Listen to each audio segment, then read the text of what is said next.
Hey, sounds good. Good morning, everyone. Happy Monday. So today we're going to have our annual discussion and debrief from the D&I conference. I'm thrilled to have Drs. Borsika, Rabin, Gila, Neta, and Russ Glasgow be our discussants today. So just a quick update on the agenda. It will be our typical news and updates, and then we'll move into the discussion. This discussion we really want to be very informal. If you had any thoughts, questions, anything that really came up for you during the D&I conference that you wanted to share, please feel free to either write in the chat or unmute yourself. And we'll be taking notes as well, so we can kind of keep track of the different discussion topics and insights that are shared. So we just have a few updates. The first one is the University of Colorado Accords D&I certificate program. The application cycle will start January 15th and it will end on February 15th. There will be an informational webinar on January 8th from 10 to 11 a.m. Mountain Time. I'll put all of these links in the chat so you don't have to worry about using the QR codes. So the top QR code, though, is for the webinar registration, and then the one below it is for just if you're interested in learning more about the program. And then next is our December DISC seminar. I'm really excited about this one because we're going to have 4 of our amazing DISC interns present on a D&I project or a community engagement project that they've been working on. So I think it'll be really important and insightful for us to hear from this new generation of professionals in the D&I and community health realms. So that will be on this Thursday from 2 to 3 p.m. Pacific time. I know I'm throwing out these different time zones, so I apologize. And then I'll also put the registration link in the chat. I just wanted to give you an overview of our upcoming 2025 AFC meetings. This is amazing. We're actually booked all through May, and we might be booked through June in the next coming week.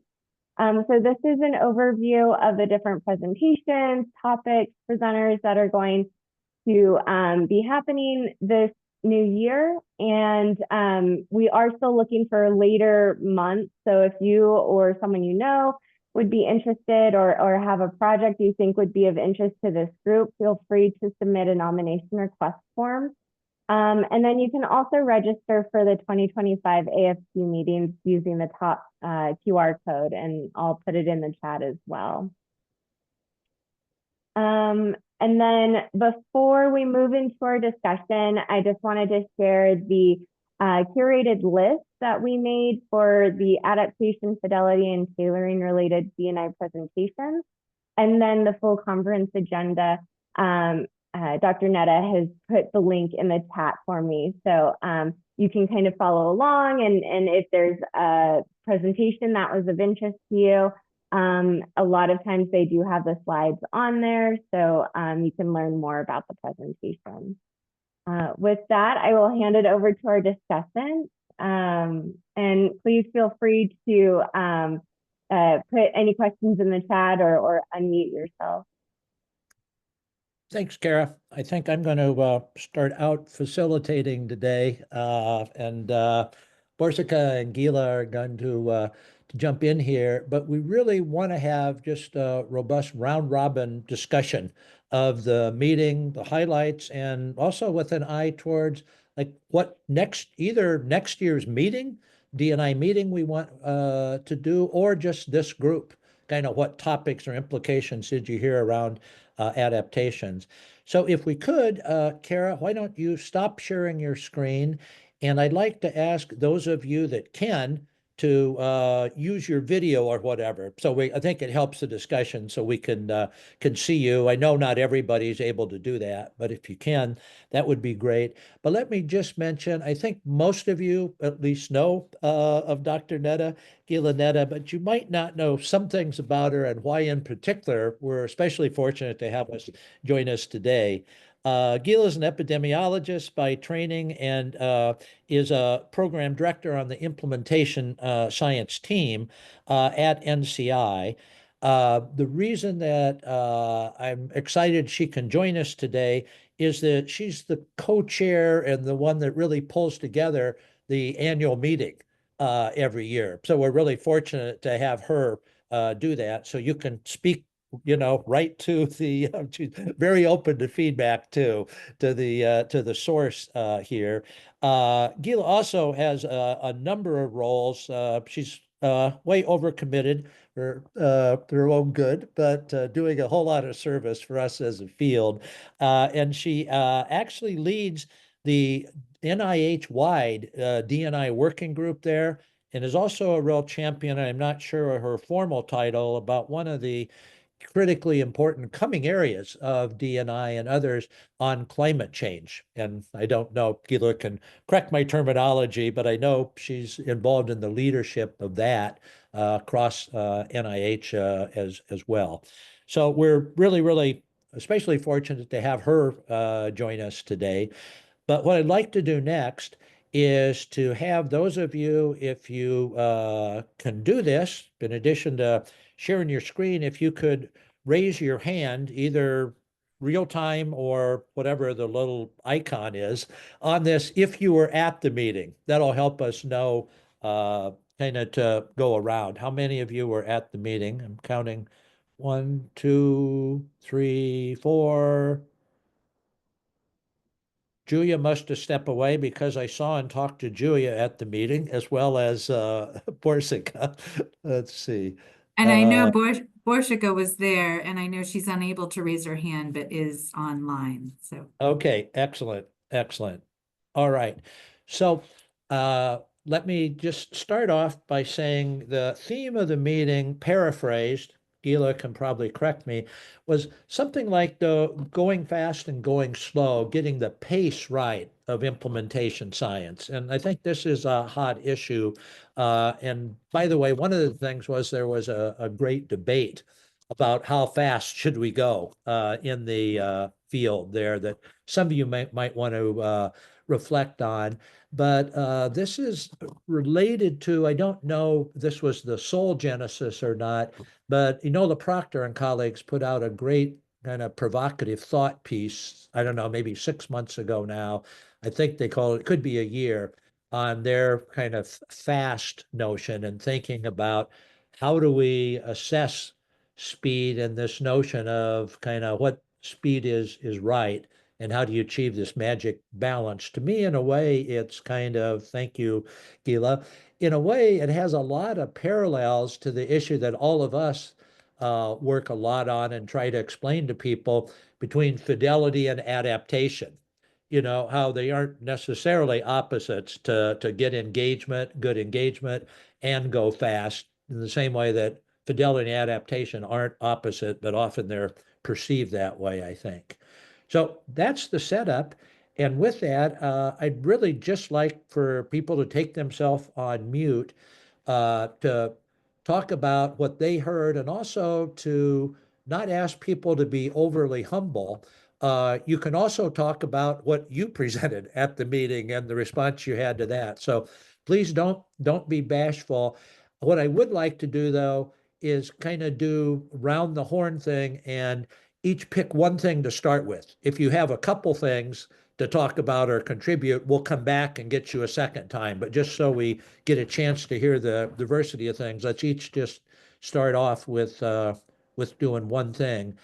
And again, if we can do it, just take yourself off. I don't want to lose a lot of times, and I didn't write down who was there. So the other thing is, those of you that weren't there, please feel free either to put in chat or look up the link Gila had, and feel free to either ask questions or to follow up on the comments that are made about it. Okay, so I've wasted enough time on that. Somebody just jump in and start us off, please.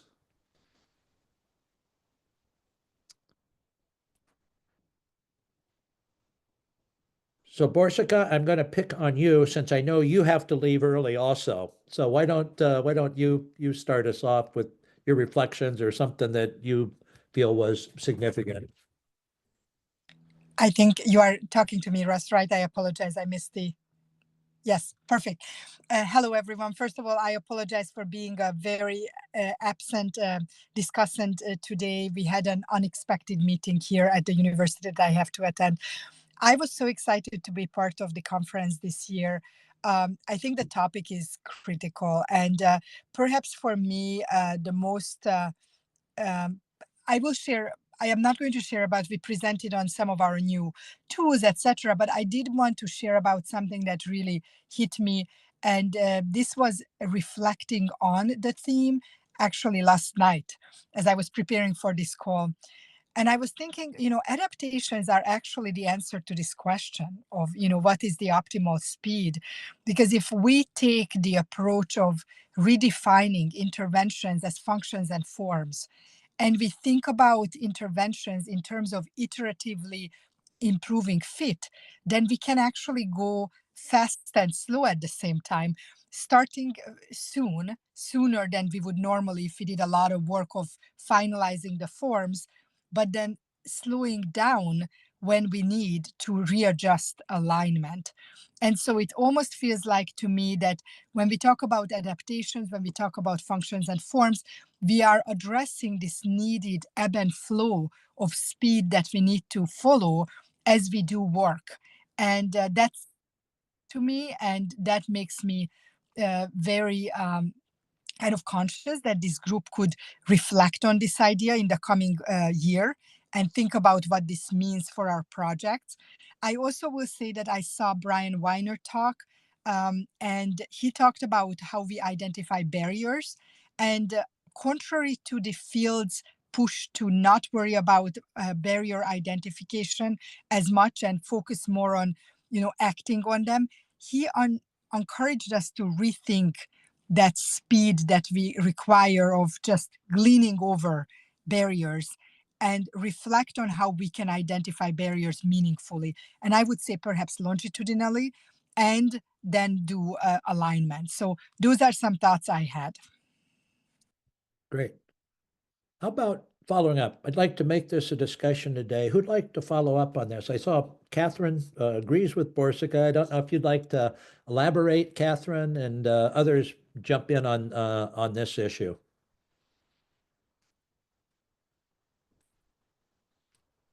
Yeah, hi everyone. So basically, yes, I can.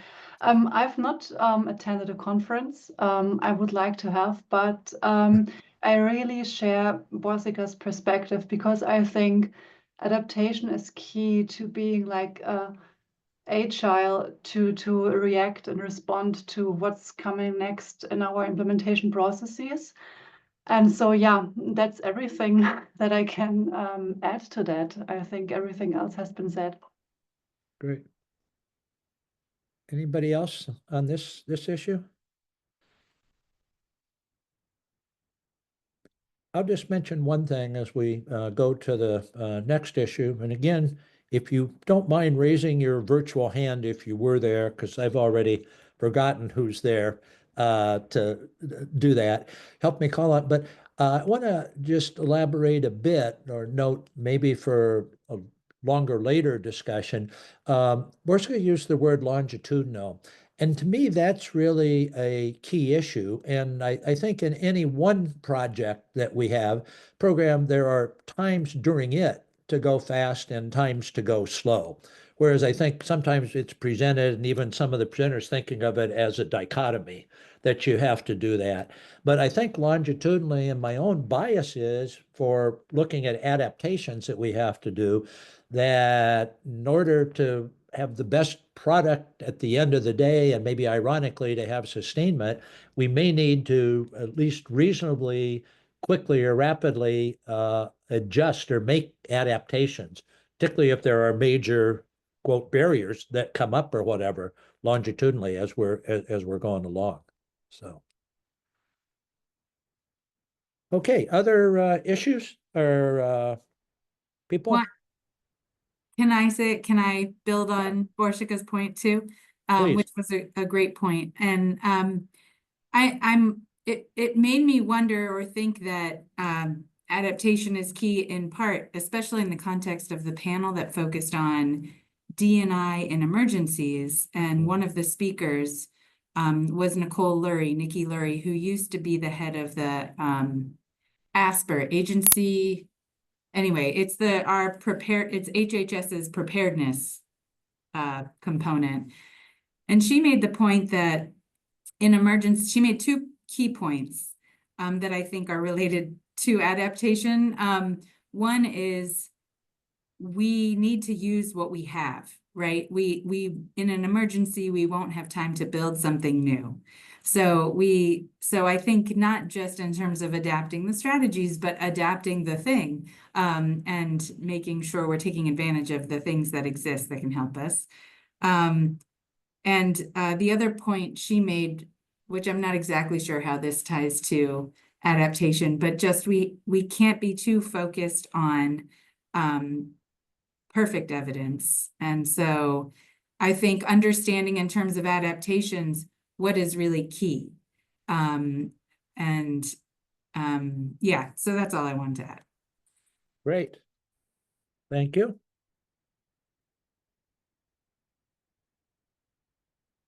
Anybody else? Oh, hi. I attended and had a pleasure to talk with you, Russ, and Borsika as well. I'm from Brazil. My name is Lydia, and I want to build on the last thing that Gila said.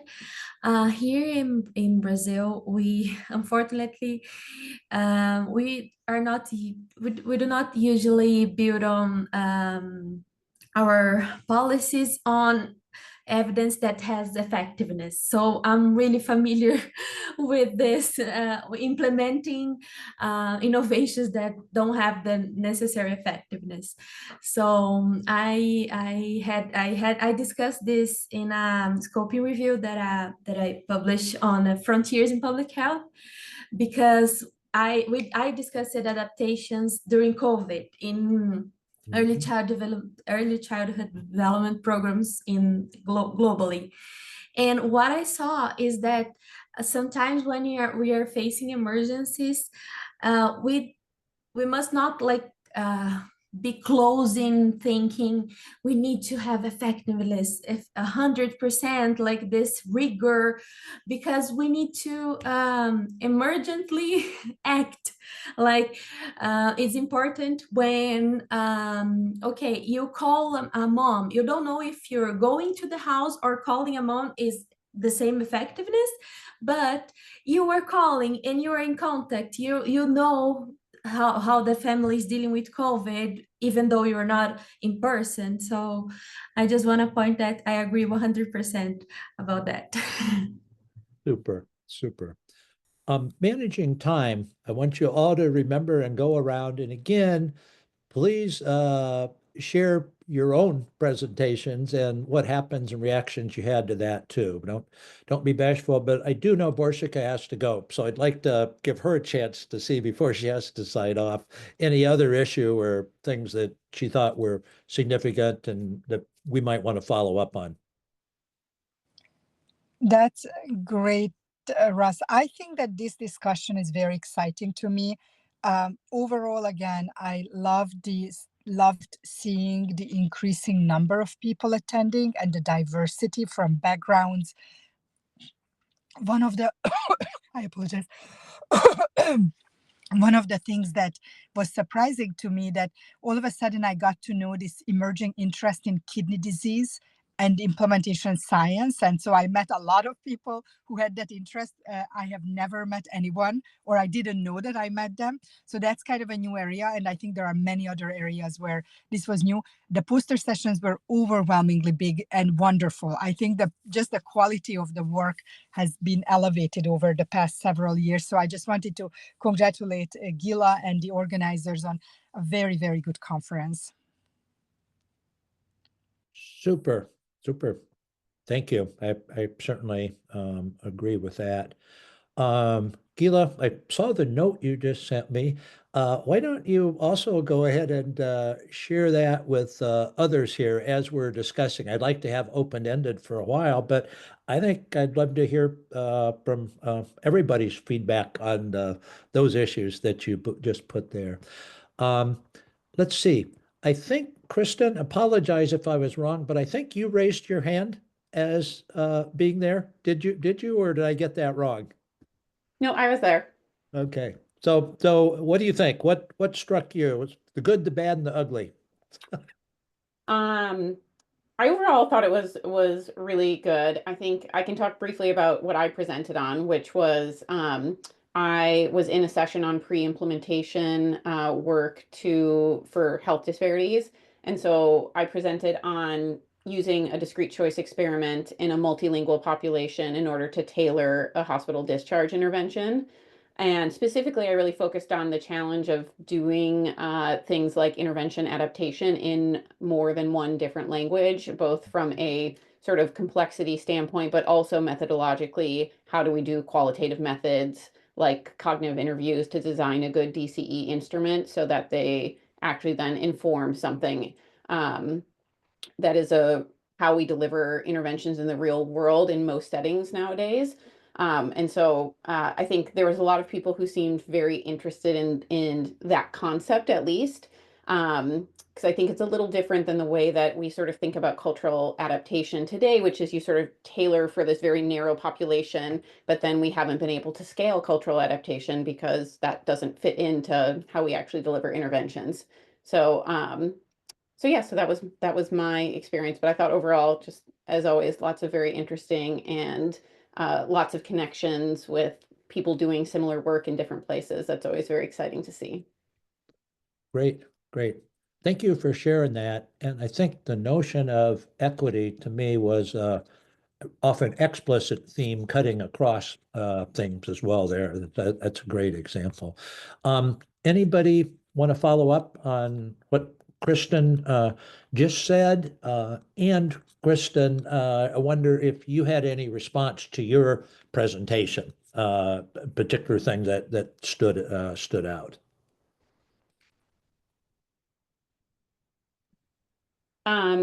I think the only thing that was that a couple people had sort of commented that, oh, you should do this in the global health setting, because my focus right now is domestic language disparities. So I think just the connection between people doing local disparities work and global disparities work, I think people in implementation science tend to get that better. And I actually was a global health person before I pivoted to my current research topic. So I think it's always helpful to see that people see the parallels between working in many different settings. That is a super point. Let me just reflect a little bit, then I'll ask Gila too, because, and again, I really don't know much about the global health these days, but from my perspective, that's always been something that both in general science, but also in D&I, I felt was too siloed. And again, I can't claim that I've done anything to break down those silos, but I'd often thought that the global health people were over here and the international, those were generally different people. And in particular, I felt that we could learn so much from global health, where often I think people have historically at least thought about it as a one-way thing. The US develops, or the developed world develops, all these great interventions that are evidence-based, and then we try to transport or transfer those to particularly third world countries, low and middle income countries. But I think there's so much we can learn when things are done in very low resource settings for bringing back here. But I don't know, Gila, I'd like your kind of thoughts on that, or the issue about the global international. And what aspect of the global international? And I will just pause for a second and say, I've been hearing more and more, just going back to Kirsten's abstract, and I just put it in the chat, more and more use of DCE. And I am really curious about this as a tool and its value, and when to use it and when not to use it. And if anybody has papers they can recommend on just general design issues and value of DCE, I greatly appreciate it. I was already sort of trying to look into that, so thank you.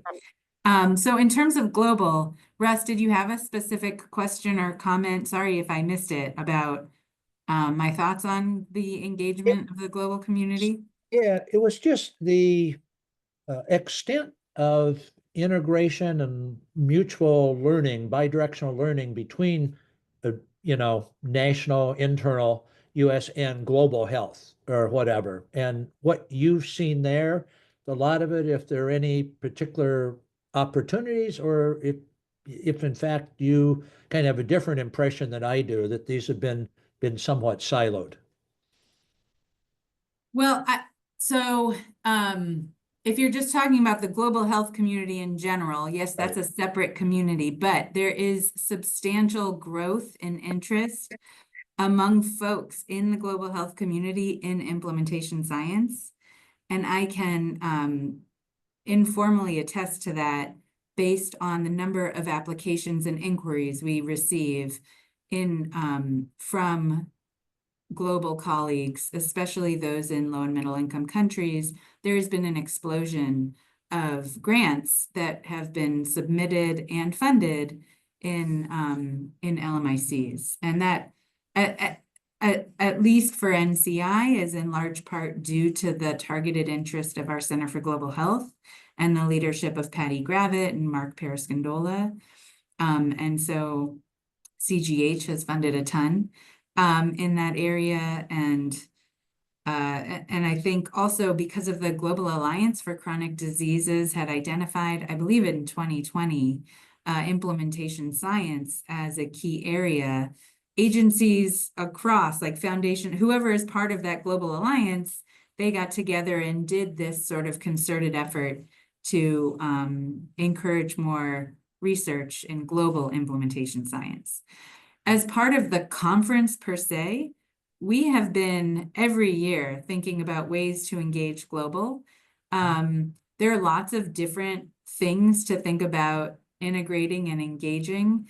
And last year, I think, was perhaps a very climactic year where we had a tremendous amount of global representation and engagement. And that was in part because folks from the global implementation science community were very focused on developing content for the conference. I have not done a formal analysis, but I wouldn't be surprised if this year there was a bit less. And that is because the folks who did the work they did last year did not replicate that this year. So I think, we try to have global representation in the same way we try to have diversity, and these are all components we think about for the sessions that the planning committee is involved in.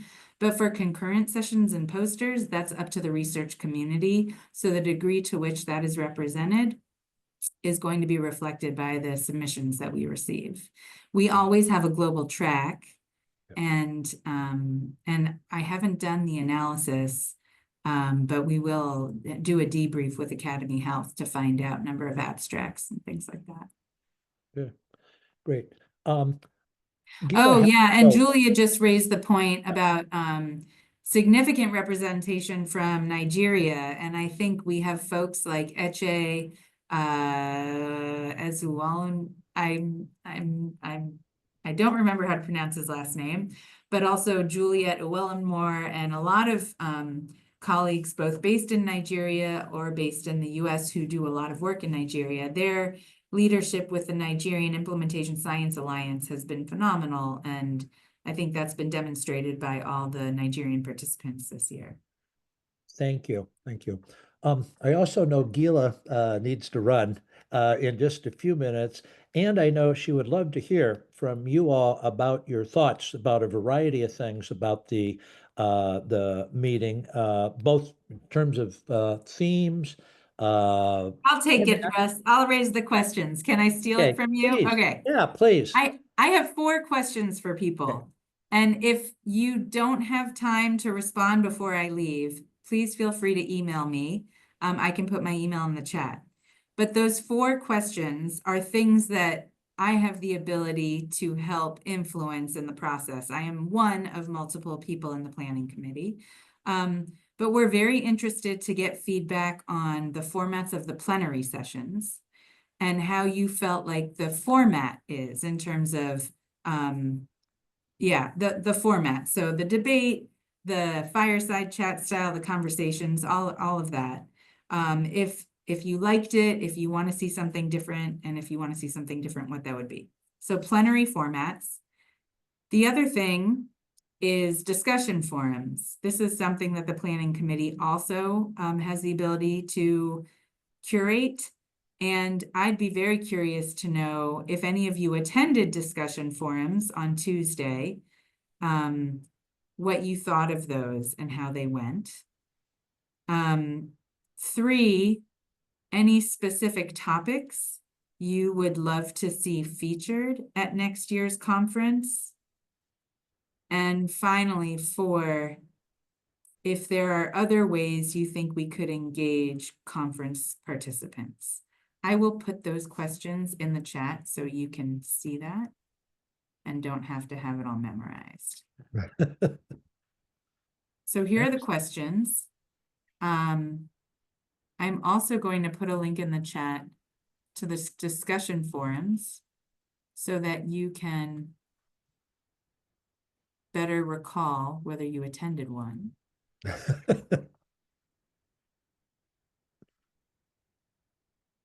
So the link is, and so, yeah, I would love to hear from folks. So Kirsten? Yeah, I was just going to say, so I put in the chat, I think the debate has always been the highlight of the conference for me because it's just so rich in what comes out of it. I'm sure they're very hard to prepare for, but very high yield. And then, so I'm based at Boston University, and we, I think 10 of us came to the conference. I think the one thing that when we debriefed on the conference that we would love to see more of is more methods focused sessions. And that we felt like often because, there's only 10 to 12 minutes for each speaker, they tend to sort of gloss over the methods and spend more time on the content, which makes sense. But, getting a little bit more into that, I think was our wish list.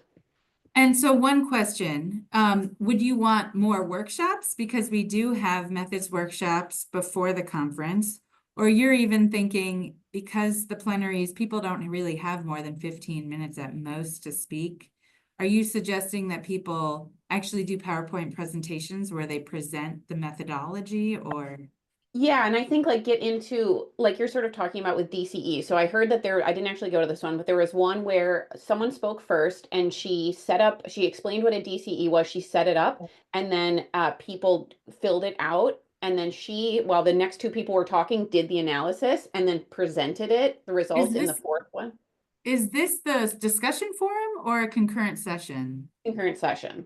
Oh, I have no ability to curate those. Okay. So what I would say is if folks want to see that kind of stuff, submit it. Okay. Yeah. As a panel. Okay. Yeah. I just think it would be possible to do a more sort of someone do a more deep dive into a very interesting method like QCA or qualitative comparative analysis as part of a plenary, someone who's very methods focused. To do a methods plenary, because they're longer, so they could sort of talk about this is their research and this is the topic, and then really get into this is why we, like you're saying for DCE, this is why we chose it, and good applications of it as a way of in that section where there's a little bit more time. Right. Let me follow up on what Gila mentioned before, too. This is great, and also noticed the comments about fishbowl from a couple of you there. But what about the workshops? I don't know how many of you attended, if you found those valuable. I believe those are relatively new. Those are pre-conference or whatever, and I think that they're pretty well, at least I know a couple of them were really well attended. Gila, I don't know if you have first a comment about how many there are and issues, but then love to hear from the group about both that format and or if you'd like to see more of those, or it's just too much with the additional day. So we won't change we'll continue to offer those pre-conference workshops. And they will continue to be half-day workshops, and we have 5 the last 2 years. I do believe we may have the ability to increase the number. We will not reduce the number because they all seem to be very well enrolled, and there does seem to be high demand for those. I definitely would encourage you to think about, if you're interested in methods-focused sessions, to explore that venue, as we'd love to see more submissions. We've only had a couple dozen each year, and I think it's a really valuable slot in the conference. And we're going to be at the Gaylord National Harbor next year, which is a larger venue. We have outgrown, I don't know if anybody noticed that it was standing room only for a lot of rooms. So, and that was true the last couple times we were there. So we had to find a larger place, and Gaylord National Harbor was the only place that AcademyHealth could find that can fit us. So, yeah, but it has a, you know, a lovely place to bring the family if you want to bring the family. Mary, I see you have your hand up. Yeah, it was a great option for me because I had to go to IHI. So I was able to go to the pre-conference and then like sit in the like keynote on day 1, and then I had to leave for IHI. So that worked out really nice. And I went to the embedded pragmatic trials one, clinical trials one, and it was 10 to 6. So it was a little longer. But they really did some great activities and got us engaged in understanding that. But I did feel there was one missed opportunity, and that was they didn't really have an implementation scientist like on the speakers section of it who could really like interface it for us. And they were missing a lot of opportunities that we already know about in implementation science. So I thought it was kind of interesting. But it was I guess not well is not the right word. It was very informative from the NIH perspective on funding for that mechanisms.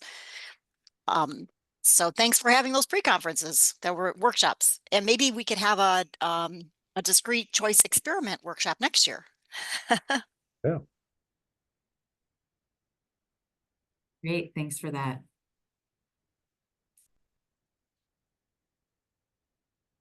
Any other things people would like to get out? And again, this is the start of your chance. As Gila said, not the only one. You know, do fill out the feedback form or let her know, email if you do have other thoughts. But they're always looking, and this is you know, chance I would to make also your share. case. Oh, sorry, Russ. I was No, also going to please go share. ahead. So our team presented, we have John A. Hartford funding, and we're implementing the thing of the evidence-based age-friendly across the country.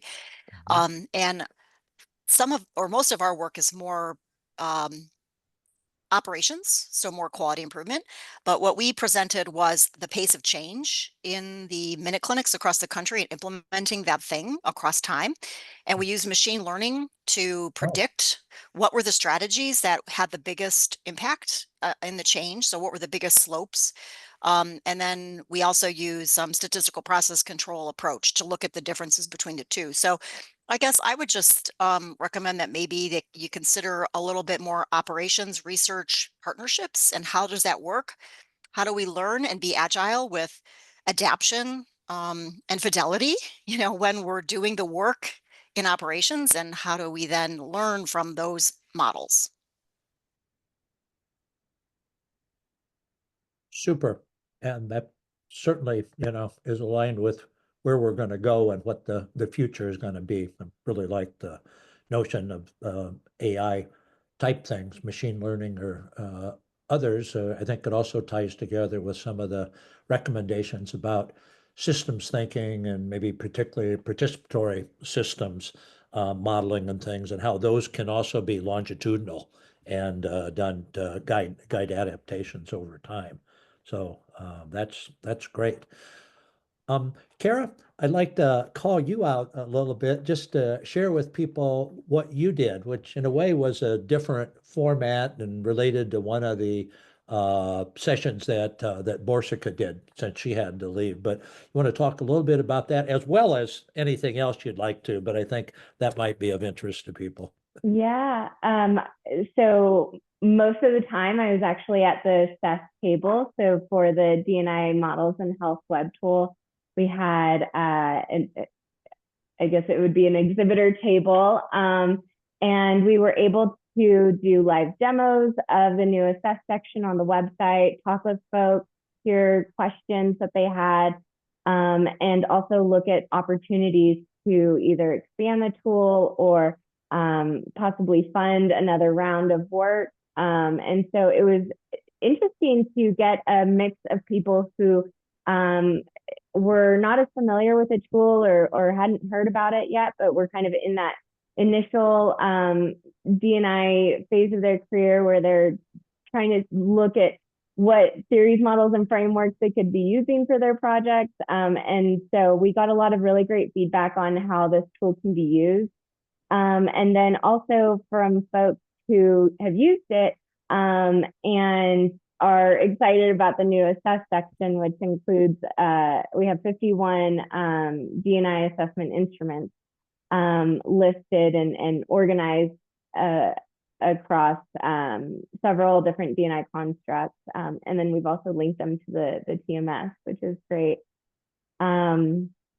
So that was the main thing that I worked on, but then I also had a poster session where I talked about the work that we're doing with the translational science benefits model and how we are using that to develop impact profiles to help disseminate information about the clinical and translational research that is being done at UC San Diego. And then the last part, which I found was really great, was it was the last day. It was a concurrent session where we had myself talking about D&I capacity building consultation activities and kind of what happens in those consultations. And then we also had other people talking about their capacity building program, kind of how the methods of around how they're running it, and opportunities to kind of expand the field in terms of capacity building.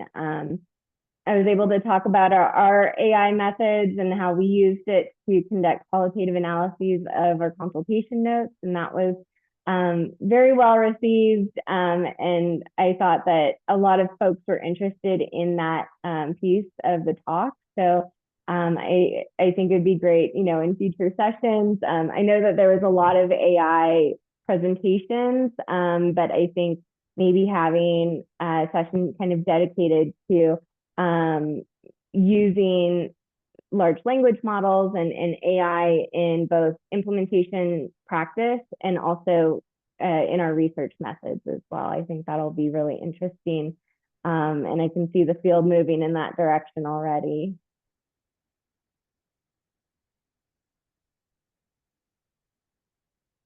I also saw a number of AI things, and I think related to, only saw one directly related, but the notion related to this theme of able to do things rapidly, sometimes in terms of engagement using AI to do that. And again, the appropriate cautions about making sure, you know, what data you have and you're not creating unintended consequences. But I do think that notion is going to be used, including more and more for adaptations in the future. So, as you saw, Gila had to run here, but I do know that I hope, Kara, we can capture the chat to send to her. And again, as she said, she really is open and looking for other ways, particularly ones that will engage participants and especially newer participants. I know she was pleased that there were a high percentage of new attendees this year. I didn't get a chance to ask her overall, but I'm virtually certain the attendance was at least as large, and I'm pretty sure larger than last time. I guess one of my biggest disappointments was, like she said, I often wasn't able to get to a given room for a session ahead of time, and a number of them I just couldn't go to because people were 3 deep out in the hall and you couldn't hear the talk or anything. So I think they were overcrowded. So I'm glad to hear that they'll have a larger venue, despite the fact Gaylord is not my favorite place in DC to meet, but it will have a lot better meeting facilities. So, other comments, thoughts? Yeah, Russ, I haven't joined very much, but this is, of course, my area for many years. One of the challenges I face, it's almost as an existential conflict, is that AI seems a natural for mixed methods, looking at qualitative and quantitative concurrently. But I'm a real skeptic because my concern is the integrity of the results. And from what little I know, and looking at ASU, where I am at Arizona State, the issue is kind of like the metaphor was a black box. You put something in, you get something out. And that's worrisome in terms of the strength and authenticity of the results.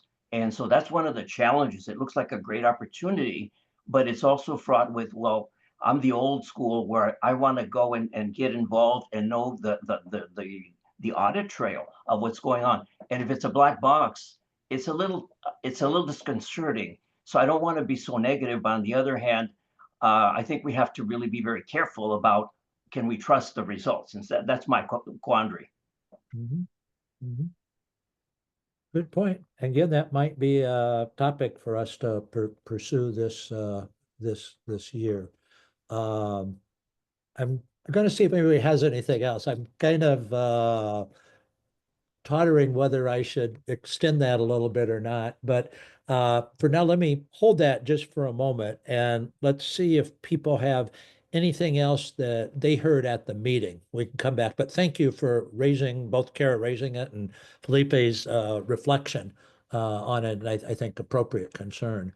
But is there anything else about the meeting that people heard? And again, especially related to adaptations, or if you either presented something, again, like to give another opportunity, or things that you heard that provide some direction that you think either for what this group should do in adaptations or just for the field in general.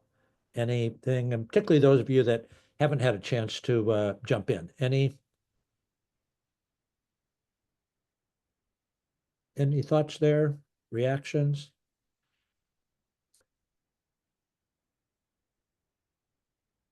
Let me turn to the other side. This is such a collegial and positive group, but I'm sure Gila would like to hear too. Is there anything you didn't like about the conference? What didn't work well thematically, format-wise, logistically? What Gila would like to hear that too, and needs to have that feedback. So any changes you would recommend that to make things a better experience?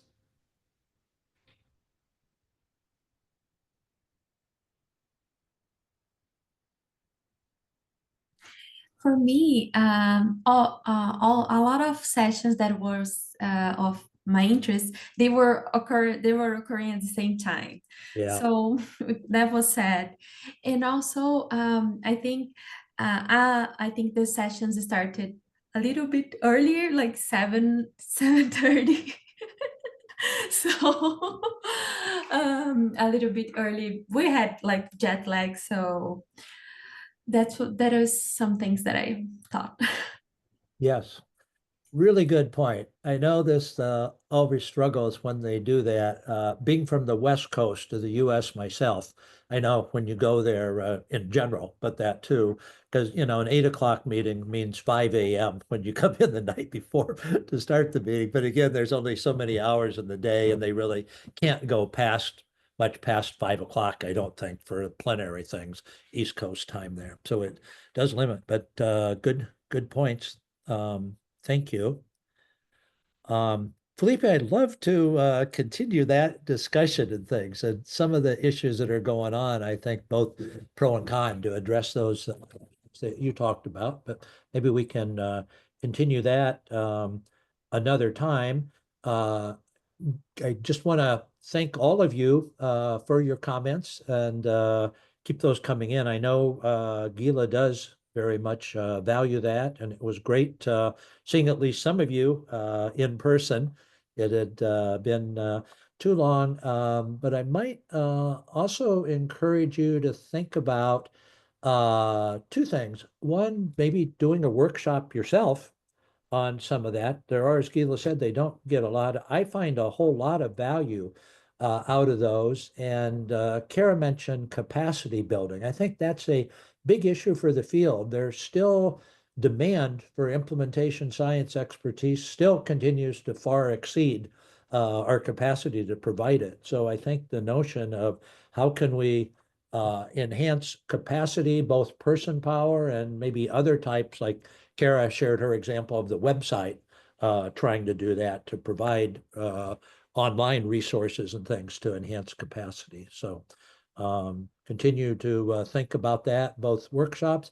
And then I also encourage you to think about a panel presentation. When you do it, if you haven't looked recently, you can propose either an individual session, which then, if they don't take it individually, can be a poster. It's the way a lot of those happen. Or you can propose a panel, or like what traditionally was called a seminar or symposium.